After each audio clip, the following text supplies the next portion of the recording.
Hi everyone. So yeah, today I didn't know it would be this big. I thought that was for the biggest stage, so I didn't expect this welcome, and thank you very much for that. My name is Agatha, as you saw here. I spoke at the main stage last year. Today I came limping because one of the arrests and intimidation they showed here, I experienced that just a week ago. And I don't think I'll tell you about it now, but I'll tell you a few things about it as we go through this presentation. So here my job today is to talk about how the dictators have, become as innovative as we've become, and used the very tools we thought were not very controlled by them, that had given us freedoms that we didn't get from the conventional media, and now we are struggling on how to keep up the work we do. So mainly about censorship. So you have governments that before had controlled media, because that's what every authoritarian regime wants to do. Not just media, but the flow of information in the public. And they like it when the public is uninformed, is not able to express itself. So they had media that they had controlled for such a long time. And I will be speaking with specific examples from Uganda, but they are not limited to Uganda. So in Uganda, for example, politicians own media houses. So you have state-owned, but you then have those that are owned by members of parliament of the ruling party. So they will decide who speaks on that stage and who doesn't. So many times opposition leaders have been stopped from speaking at radios.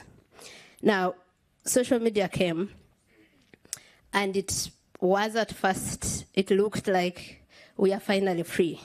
We can speak, we can share information, we can listen to one another. We had not known that the dictators were also innovating. In Uganda, and like in every other country where you have authoritarian regimes, it started with laws. We call it lawfare. We have been subjected to so many laws. They will bring a law in an anti-terrorism act, but a law that will censor journalists.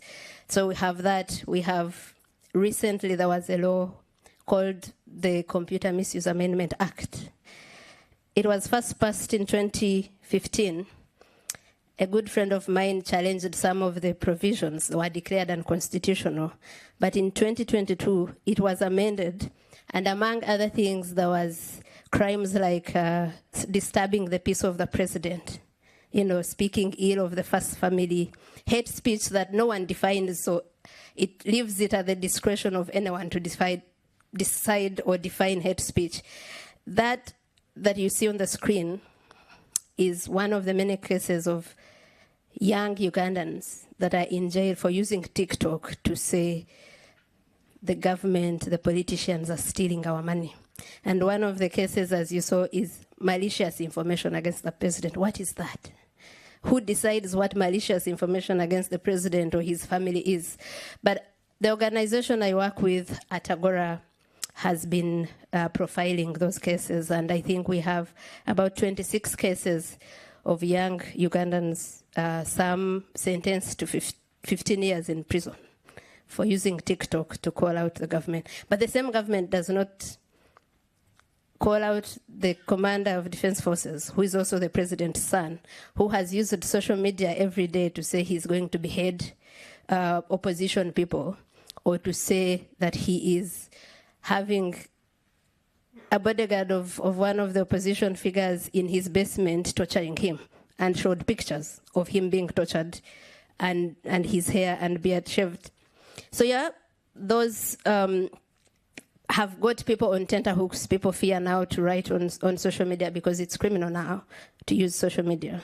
We went to court to petition as one of the petitioners that law should be nullified. 3 years later, we have never even been heard by any court.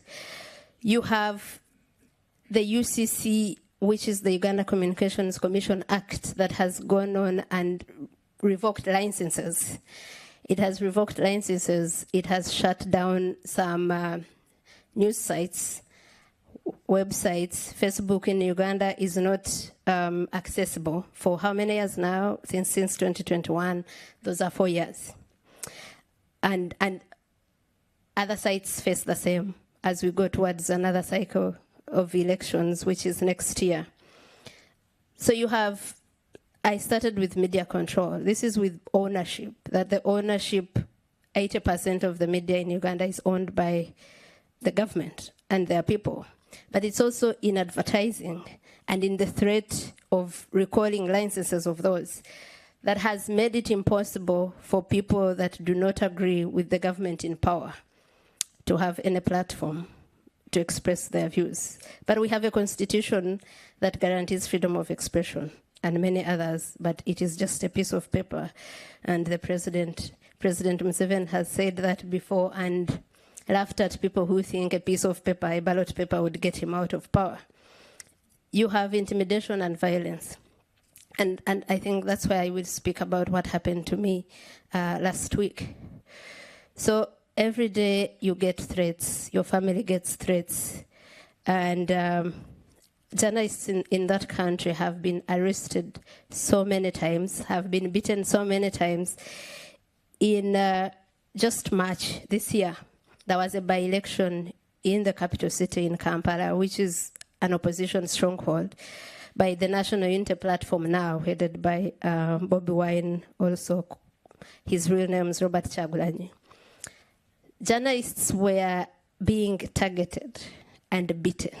So in other areas where a press jacket saves you, this time it was the reason you are, looked for and beaten by batons. Some of them were missing for a while. They came back limping like I am or worse. So, and that's what has happened for so many years, especially election period.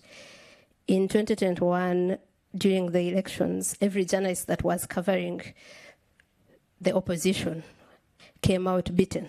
One of them, called Ashraf Kasiri, was hit with a rubber bullet in the head and had to go through so many surgeries to survive that. And that violence and intimidation is what I faced the other day in Tanzania.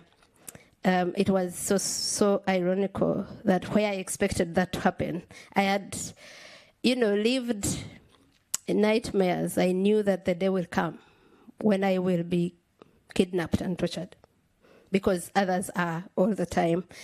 It happened as expected, except it happened in an area I didn't expect it. I had visited Tanzania.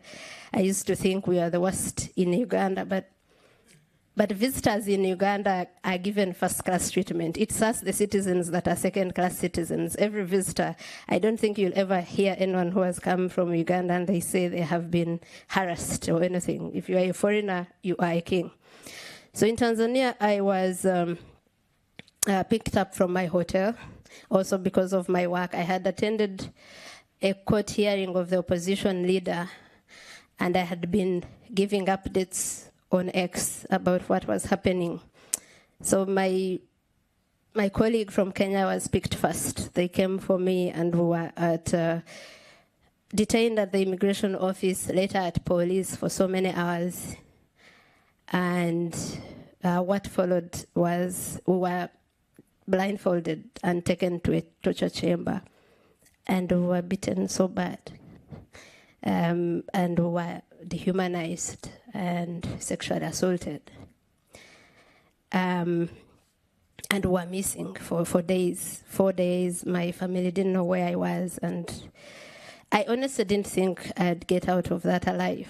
And that's deliberate, to silence you, to threaten you, to stop you from doing your work. At the end of all that, I was threatened. Some of the dehumanizing acts were filmed, or at least that's what they said. I don't know if they were actually filming. And I was threatened as being let go, that if I ever said anything about what happened, they told me what happens in Tanzania stays in Tanzania. And yeah, so the threat was that, one, they would release videos of where they were dehumanizing us and sodomizing us. And so and they were right. It has worked on other people. Sexual assault is characterized by shame. People don't want to talk about it. It's characterized by stigma. And it has worked. No one wants to come and say, I was raped. No man wants to come and say there was another man shoving whatever object in my ass. But I said, these haven't met me. I am not the one who should be ashamed. Yeah.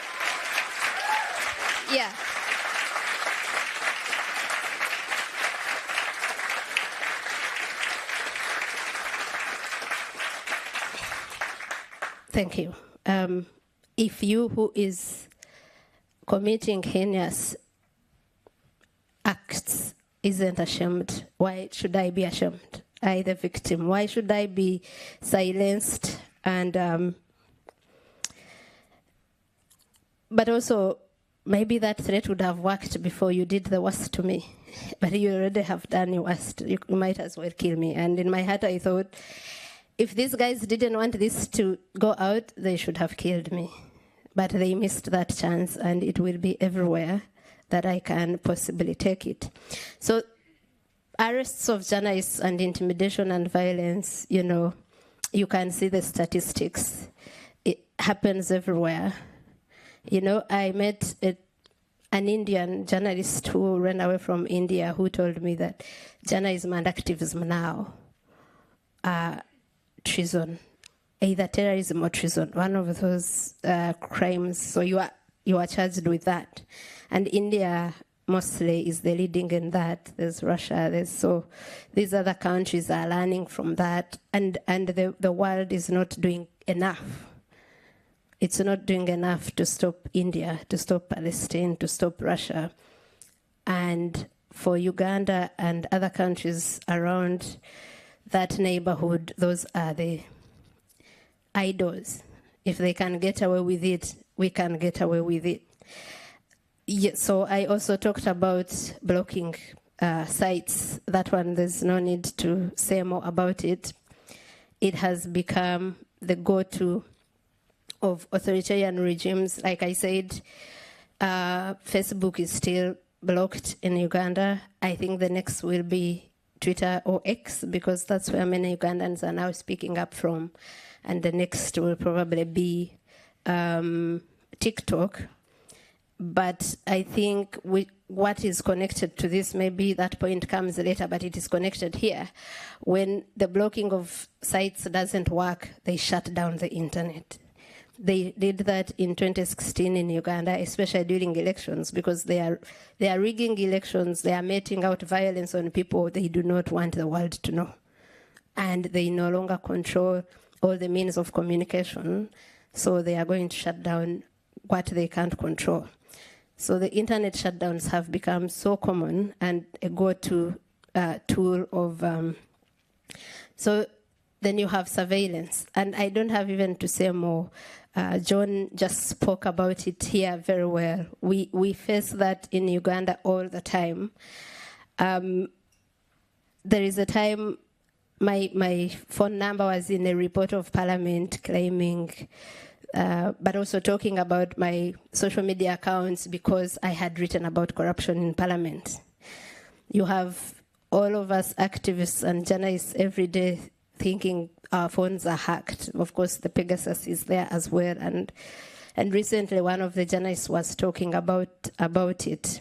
There's Huawei, the Chinese company that they use to know our locations. And I no longer hide because you cannot hide from the state. It has all the resources to find you. So I be in plain sight there and I say, whatever comes, I haven't committed any crime.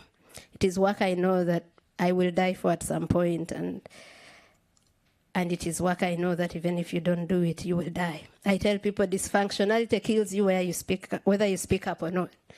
It kills you by going to a hospital and there's no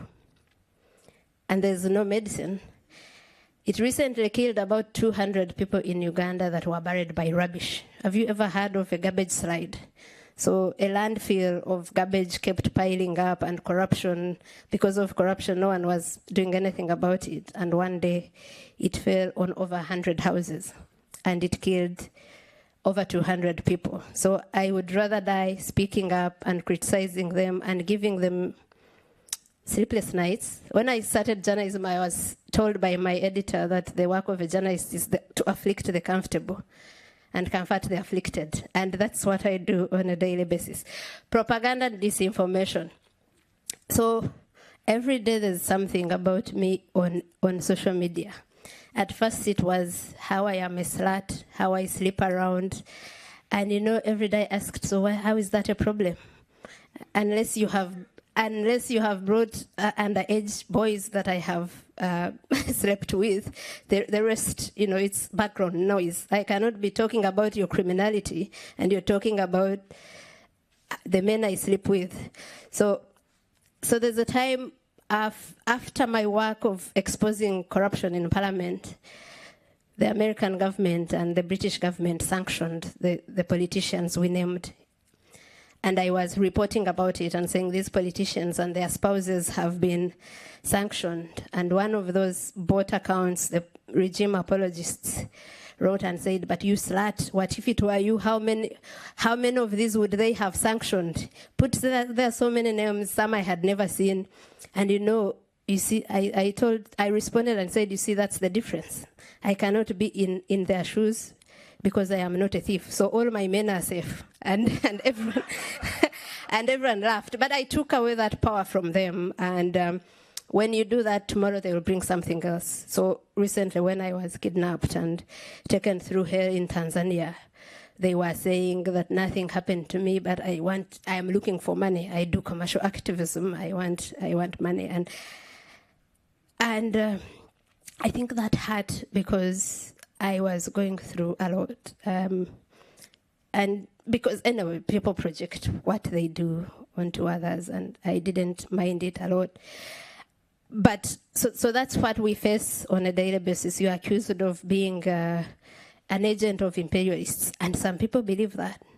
And when I was in Tanzania, I think one of the reasons I was beaten a lot was the authorities were going through my passport and were getting angry that I have so many visas in my passport. Can you imagine that? They said, where are you always going? Where do you make your money? How do you travel to all these places?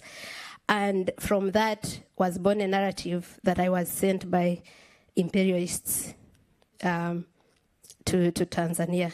And it's very incredible. Like in Uganda, a regime of 40 years has depended on Western aid. Over 50% of our budget in that country is funded by the same imperialists, But for them, they are not agents of imperialists. It's us who are calling out what they are doing that are agents of imperialists. I'm going to close by saying this is what impact it has on democracy. People will fear. Expression of ideas is a really, really great pillar to democracy. I am here to say that we need to stand up higher, taller than we've been.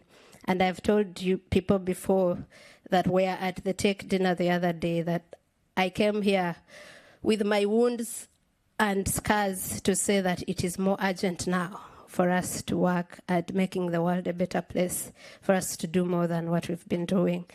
And I will stop here. Thank you very much.